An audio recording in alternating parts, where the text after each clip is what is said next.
दीपक देता है रोशनी फैलाने की प्रेरणा, फलदायी वृक्ष देता है देने की प्रेरणा, मधुबन देता है महकते रहने की प्रेरणा, महान व्यक्ति देते हैं जीवन जीने की प्रेरणा।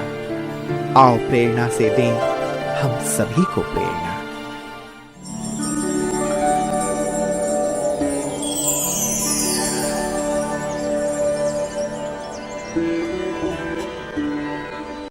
राजयोगिनी ब्रह्मा कुमारी सविता दीदी जी का जन्म 1965 में राजस्थान के कोटा शहर में हुआ। बचपन से आपको पढ़ाई एवं समाज सेवा में विशेष रुचि थी। 1974 में मात्र 9 वर्ष की आयु में आपको ईश्वरीय ज्ञान की प्राप्ति हुई। 1985 में आपने प्रथम बार संस्था के मुख्यालय माउंट आबू में अव्यक्त बाप दादा से मुलाकात की। बाबा से विशेष प्रेरणाएं लेकर लौकिक पढ़ाई MBBS पूर्ण करने के बाद 1989 से आप ईश्वरीय सेवा में संलग्न हो गई। 1990 से मुख्यालय माउंट आबू में रहते हुए ग्लोबल हॉस्पिटल में आपने अपनी विशेष सेवाएं दी। 2000 से 2007 तक संस्था की तत्कालीन मुख्य प्रशासिका दादी प्रकाश मणि जी की विशेष सेवा की। साथ साथ 2001 से Rajyoga education and research foundation के महिला विंग की हेडक्वार्टर कोऑर्डिनेटर के रूप में भी अपनी सेवाएं दे रही हैं। तब से आपने भारत के अलावा UK, USA, China, Hong Kong, Dubai इत्यादि 15 से भी अधिक देशों में ईश्वरीय सेवाएं प्रदान की। नारी सशक्तिकरण करते हुए आपने बेटी पढ़ाओ, बेटी बचाओ, नारी सुरक्षा इत्यादि राष्ट्रीय स्तर के अनेक कार्यक्रमों का आयोजन किया। वर्तमान समय आप अनेक स्वाभिलंबन कार्यक्रमों के अंतर्गत लाखों आत्माओं को तनाव मुक्त रहने की एवं सुख शांति में जीवन जीने की राह दिखा रही है। आप शांत, शीतल, मधुर एवं सरल चित्त आत्मा है।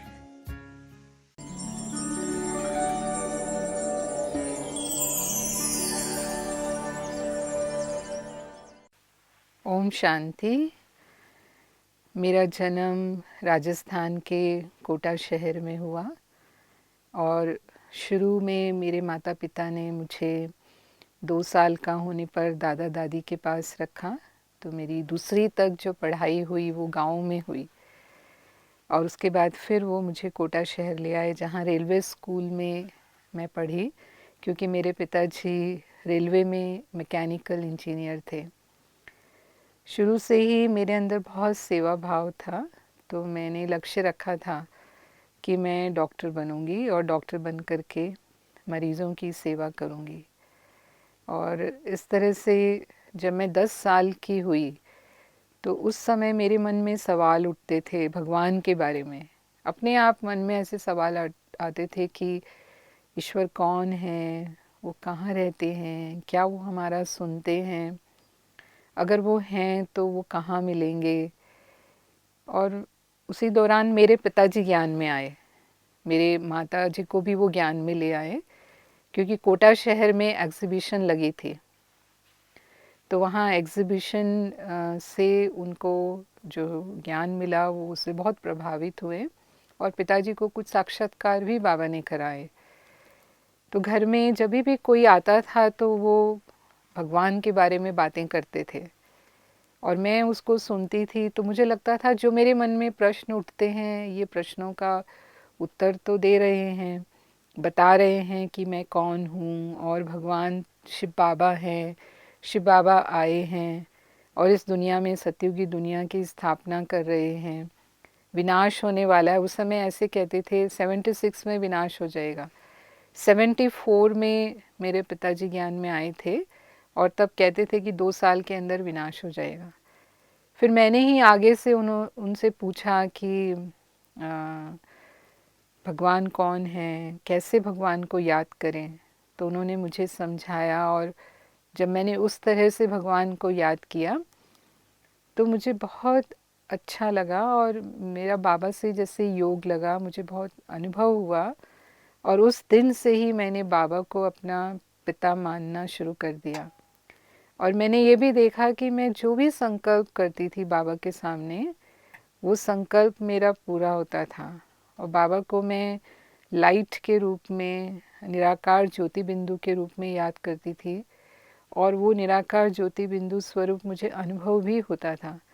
और यहाँ तक कि मुझे अमृत वेला उठ कर के भी बाबा को याद करना बहुत अच्छा लगता था। और उसके बाद मेरी जो पढ़ाई में कंसंट्रेशन थी वो भी बहुत बढ़ गई। पहले मैं 5th 6th रैंक आती थी क्लास में, लेकिन बाबा को जब मैं याद करने लगी तो मैं फर्स्ट रैंक आने लगी। और बाद में मुझे, जब मैं मेडिकल कॉलेज में आई, मेडिकल कॉलेज में मेरा दाखिला उदयपुर शहर में हुआ। तो उदयपुर शहर में आने के बाद जो सेंटर था वो करीब 2 मिनट दूरी पर ही था। ये कहेंगे ड्रामा में मेरा सौभाग्य था कि मैं ऐसे बाबा के समीप आई, क्योंकि उसके पहले हम कभी सेंटर नहीं जाते थे, क्योंकि कोटा शहर में सेंटर बहुत दूर था। तो पिताजी खुद तो जाते थे, लेकिन हमको कभी वो सेंटर पर नहीं लेकर के गए, या कभी एक आधी बार लेकर के गए होंगे। तो हमने कभी ऐसे ज्ञान विस्तार से नहीं सुना था। लेकिन उदयपुर शहर में जब मैं सेंटर पर गई, बहनों से मिली, तो उन्होंने मेरे को पूछा कि आपने 7 दिन का कोर्स किया है। तो मैंने कहा नहीं, कोर्स तो नहीं किया है, मैं शिव बाबा को तो याद करती हूँ, लेकिन कोर्स नहीं किया है। तो बहन जी ने फिर मुझे कोर्स कराया, और कोर्स करने के बाद मुझे समझ में आया कि सारा ज्ञान क्या है। और फिर मैंने विधि पूर्वक जैसे मुरली सुनना, अमृत वेला उठकर बाबा को याद करना, या बाबा की जो भी श्रीमत हैं वो श्रीमत अनुसार चलना, उस तरह से अपने आप को फिर मैंने तैयार किया। 6 महीने के बाद ही बाबा से मिलने की सीज़न थी, और तब बहन ने मुझे कहा कि आप मधुबन चलोगे। तो 2 दिन की मैंने छुट्टी ली, और तब पहली बार मेरा उदयपुर से मधुबन आना हुआ। और जब मैं मधुबन में आई तो मधुबन का जो पवित्र और शांत वातावरण था, उसकी गहरी छाप मेरे मन पर पड़ी। बहुत पावरफुल अनुभव मुझे हुआ बाबा के कमरे में बैठ कर के, बाबा की झोंपड़ी में बैठ कर के। और फिर जब बाबा मिलन का दिन था, तो बाबा मिलन में पहला मिलन जो कहूँगी मैं कि मेरे लिए लाइफ का वो टर्निंग पॉइंट था। मैं बाबा के सामने बैठी थी, ओम शांति भवन में बाबा आए थे, और हम पहली लाइन में ही बैठे थे। तो बाबा सबको दृष्टि देते हैं, तो बाबा ने जब दृष्टि दिया तो वो दृष्टि से ही मुझे जैसे लाइट का अनुभव हुआ। मैंने बाबा को लाइट में देखा, और अपने आप को भी मैंने लाइट में देखा। और जब वो लाइट का अनुभव हो रहा था तो मैं समझ नहीं पाई, क्योंकि उस समय तक मुझे सूक्ष्म वतन या फरिश्ता स्वरूप का अनुभव, इसका मुझे ज्ञान नहीं था, क्योंकि अभी अभी मैंने कोर्स किया था।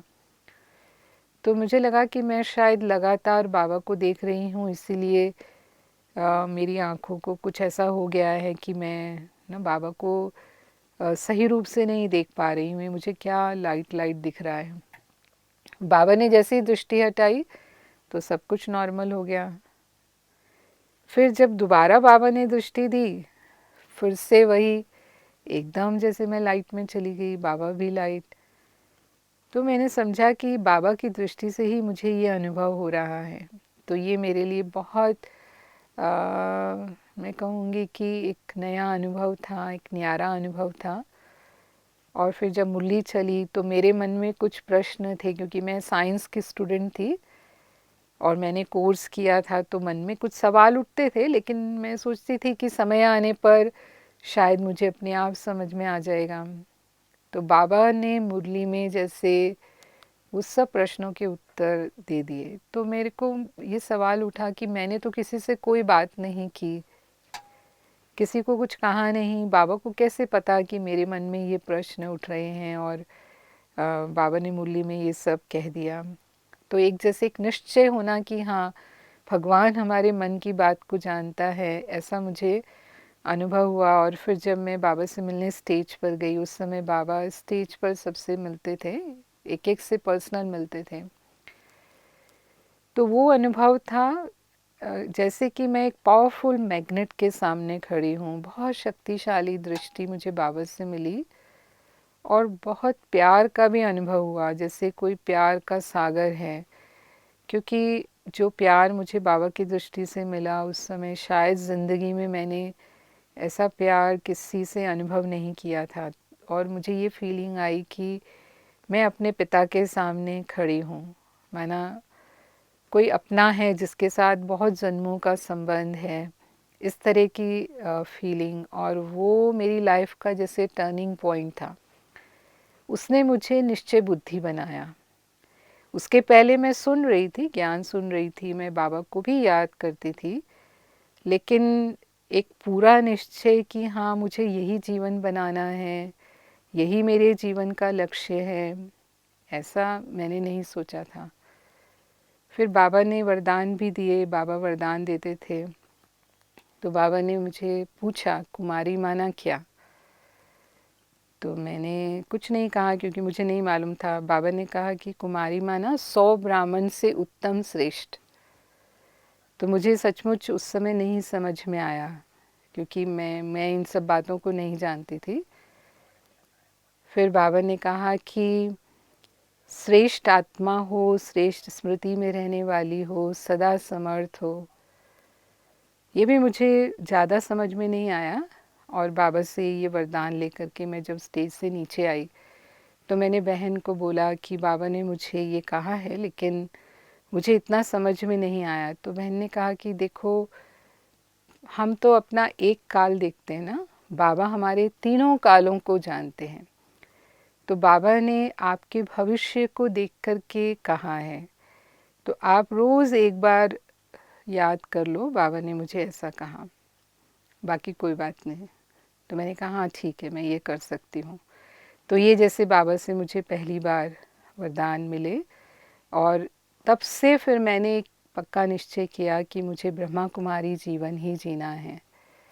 यही मेरे जीवन का लक्ष्य है कि अपनी पढ़ाई भी पूरी करनी है, और साथ साथ में अपना ये ब्रह्मा कुमारी लाइफ में भी मैं रेगुलर रहूँगी।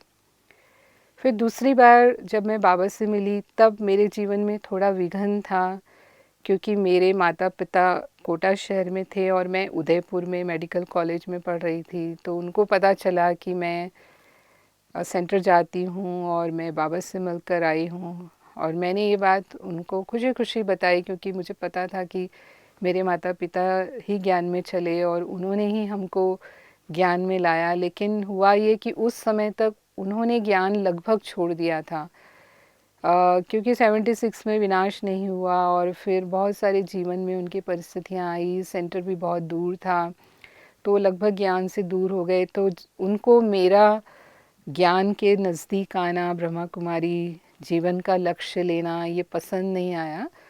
तो काफ़ी नाराज़ थे मेरे से, तो जैसे कि मेरे लिए थोड़ा सा विघन हो गया। तब फिर दूसरी बार मैं बाबा से मिलने के लिए आई, जब बहन मुझे लेकर आई, और मैं बाबा से जब पर्सनल मिली, तब बाबा ने कहा कि जहाँ लगन है वहाँ कोई विघन ठहर नहीं सकता। अगर हिम्मत है तो बाप की मदद है ही है, और जहाँ हिम्मत है वहाँ विघन ऐसे है जैसे मक्खन से बाल। और सचमुच उसके बाद मुझे कभी ऐसा महसूस ही नहीं हुआ। बाद में मैं अमृत वेला जब भी योग लगाती थी, तो उनकी मनसा सेवा करती थी, उनको योगदान देती थी, तो मैंने देखा धीरे धीरे, क्योंकि वैसे तो वो ज्ञान में चले ही थे, तो उनके अंदर भी वो परिवर्तन आ गया, और उन्होंने मुझे वो जो मुझे कहते थे या मुझसे नाराज़ होते थे, वो सब में काफ़ी परिवर्तन आया। उसके बाद जब मेरा इंटर्नशिप चल रहा था, उस समय मैंने सोचा कि मुझे अगर ब्रह्मा कुमारी जीवन बनाना है, तो फिर मैं समर्पित होकर के सेवा करूं, या मुझे जॉब भी करना है क्योंकि मैंने डॉक्टरी पढ़ी है तो मुझे जॉब भी करना है, तो या मैं घर में रह कर के ये करूं। मतलब थोड़ा सा मुझे दुविधा थी। मैं समर्पित भी होना चाहती थी और एक तरफ ये भी था कि अगर मैं जॉब करती हूँ तो ये कैसे होगा। तो फिर मैंने सोचा कि बाबा तो सबके मन के प्रश्नों के उत्तर देते हैं, तो क्यों ना मैं फिर मधुबन जाऊँ। और वैसे मुझे टीचर बनने का जो संकल्प था वो बहुत पावरफुल था। तो मैंने बहन से छुट्टी ली, उन्होंने मुझे 15 दिन की छुट्टी दी और मैं मधुबन में सेवा में आई। तो मैंने डिस्पेंसरी में सेवा की, पांडव भवन डिस्पेंसरी में सेवा की। और उस समय मधुबन में सीज़न चल रही थी। तो बाबा से मिलना हुआ। बाबा के सामने कुमारियाँ बैठे थे, कुमारियों का सारा ग्रुप बाबा के सामने बैठा था। तो मैं मन में ये प्रश्न लेकर ही बैठी थी कि मैं क्या करूं, मतलब बाबा मुझे स्पष्ट करेंगे या बाबा मुझे उसका आंसर देंगे। तो बाबा ने सचमुच मुरली में ही कुमारियों से बात की और मैं आगे की लाइन में ही बैठी थी और बाबा जैसे मुझे ही देख रहे थे। और बाबा ने पूछा कि कुमारियाँ जो हैं वो नौकरी ढूंढती हैं और उसके लिए अखबार देखती हैं। तो सचमुच मैं उन दिनों अखबार देखती थी क्योंकि मेरा इंटर्नशिप पूरा होने वाला था। तो मैं ये देखती थी कि कहाँ वैकेंसी होगी, कहाँ ज्वाइन कर सकते हैं।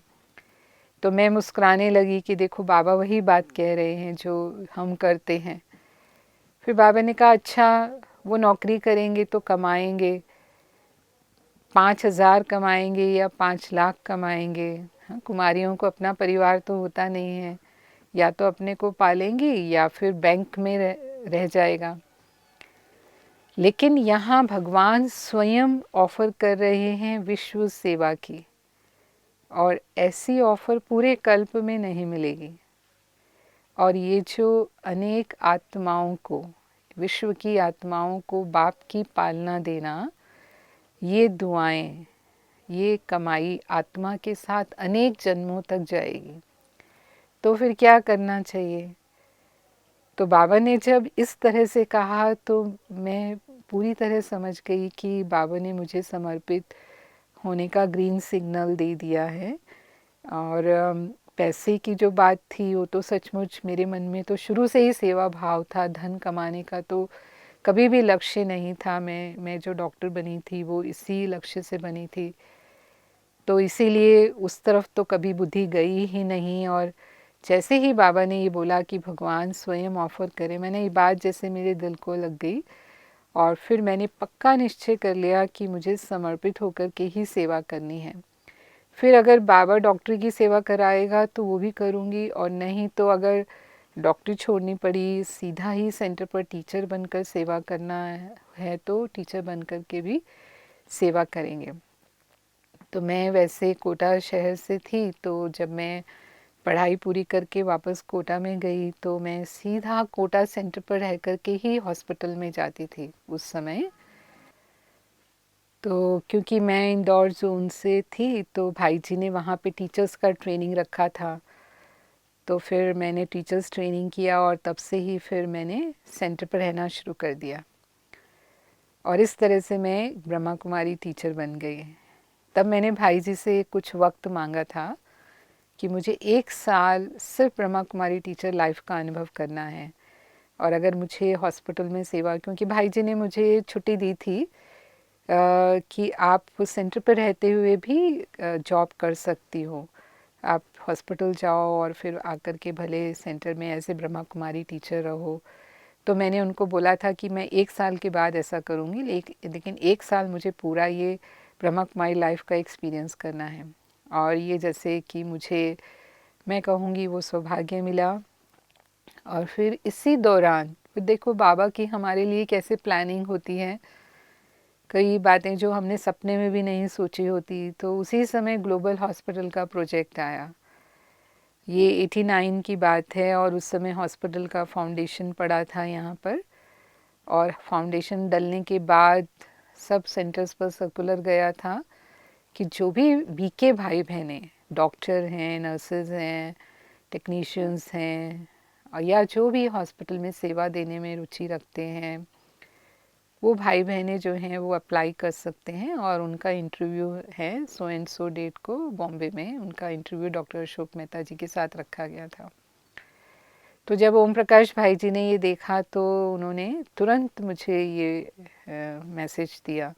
मैं सेंटर पर थी उस समय और भाई जी ने मुझे बुलाया और भाई जी ने कहा कि देखो, मधुबन में बाबा आपके लिए हॉस्पिटल बना रहा है, तो फिर आपको क्यों बाहर किसी हॉस्पिटल में जा कर के जॉब करना है ना, अपने ही घर में, अपने ही बाबा के घर में सेवा करना है। और मुझे इतनी खुशी हुई क्योंकि मैं बहुत बार ऐसे सोचती थी, क्योंकि मैं मधुबन डिस्पेंसरी में सेवा देकर गई थी, तो मुझे कई बार ये संकल्प भी चला कि क्या मैं मधुबन में सेवा नहीं दे सकती।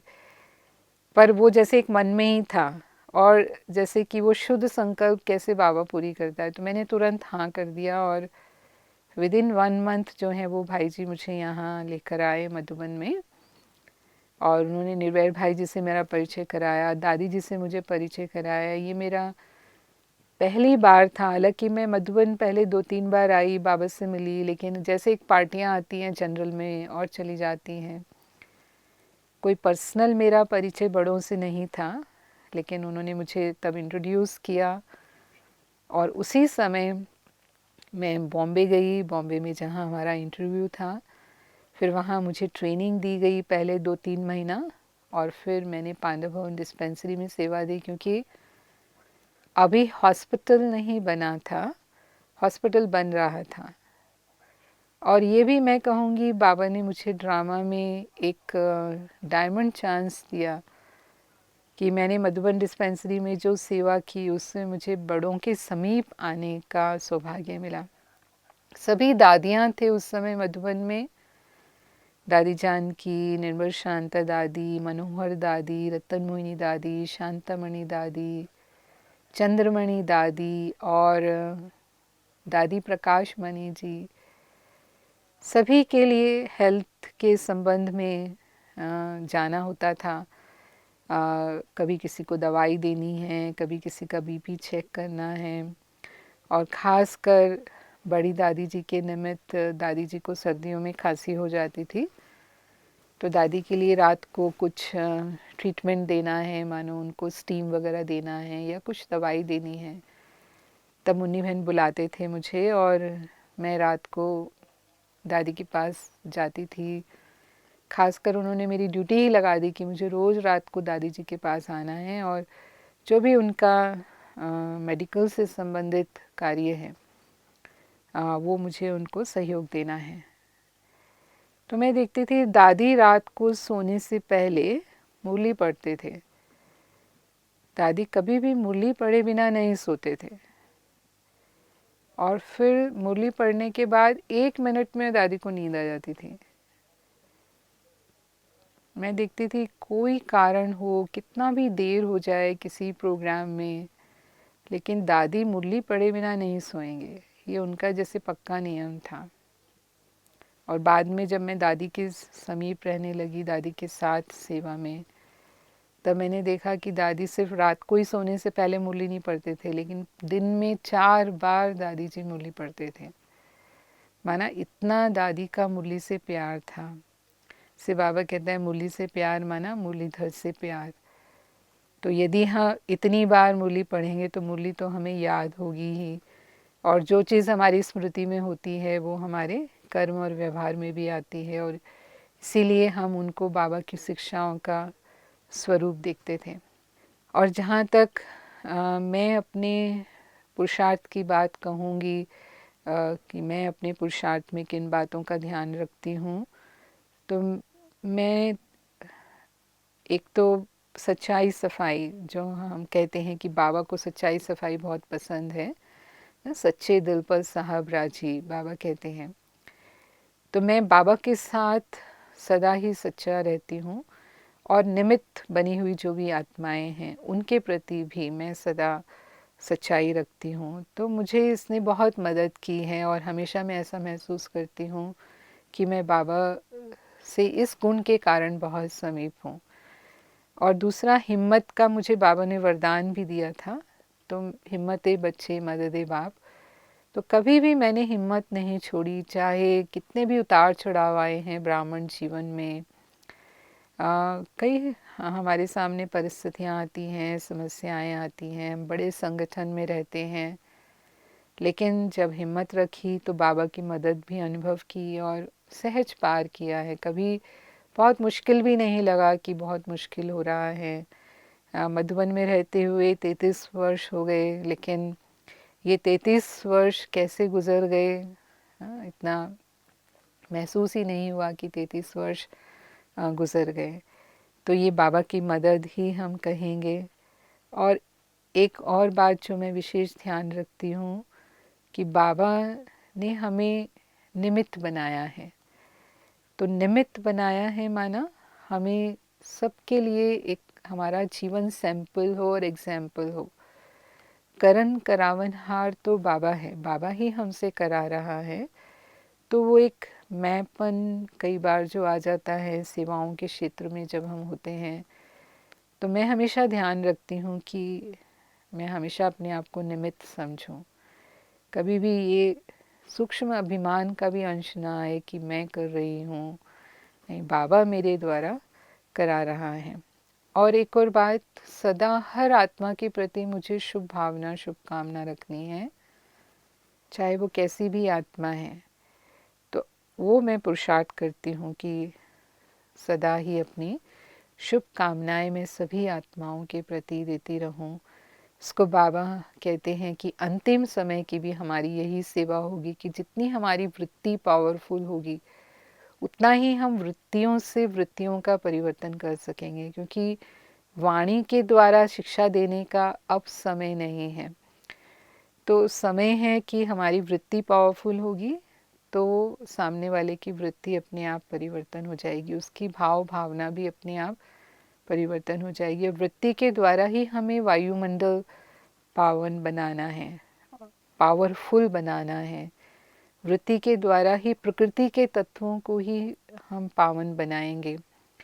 और अंतिम समय में ये सहयोग हमें चाहिए, क्योंकि यही चीज़ें हमें बहुत हलचल में लाने वाली भी होंगी। तो उस समय में एक बाबा ही मेरी याद में हो, यानी एक बल एक भरोसा हो, बाबा ही आधार हो, यानी मन निराधार हो, यानी मोह की जो सूक्ष्म रगें भी होती हैं किसी ना किसी रूप में, कोई वस्तु से हो सकती है हमारी, चाहे कोई व्यक्ति से हो सकती हैं, तो वो रगें भी टूट जाएं।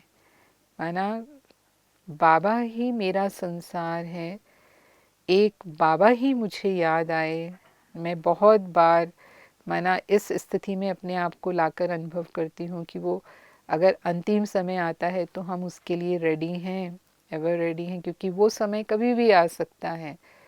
तो उस समय सिर्फ हमें बाबा ही याद आए, बाबा के सिवाय और कोई याद नहीं, तभी हम पास होंगे। अगर हमारी बुद्धि हलचल में आ गई, कोई भी अगर हमें खींच लेता है, हमारी बुद्धि को खींच लेता है, तो फिर हमने हमने उस परीक्षा को पार नहीं किया।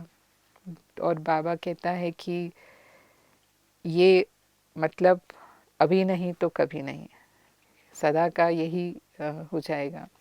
तो इसलिए अभी से वो हमें पुरुषार्थ चाहिए, जिसको बाबा कहते हैं बहुत काल का अभ्यास ही हमें अंत में इस पेपर में पास कराएगा।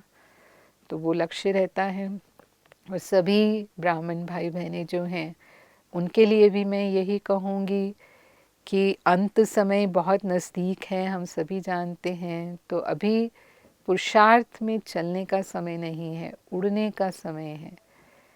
हम तीव्र पुरुषार्थ करें ताकि समय पर हम संपन्न और संपूर्ण बन जाएं, जरा भी हमारे अंदर अलबेलापन नहीं हो, व्यर्थ में हमें बिल्कुल भी नहीं जाना है। तो हमारा अमृत वेले से लेकर रात तक की जो दिनचर्या है, वो दिनचर्या हमारी बाबा की श्रीमत प्रमाण एक्यूरेट चले और हम समय पर अपनी मंजिल पर पहुंच जाएं। ये लक्ष्य हमें रखना है, क्योंकि हम सब पास विद ऑनर होना चाहते हैं, बाबा के समान संपन्न बनना चाहते हैं। और हमें ये भी पता है कि अगर अभी हमने उस लक्ष्य को पा लिया तो ठीक है, नहीं तो वो कभी नहीं होगा। तो अपने पुरुषार्थ में भी हमें सदा ही तीव्र पुरुषार्थी बन करके पुरुषार्थ करना है।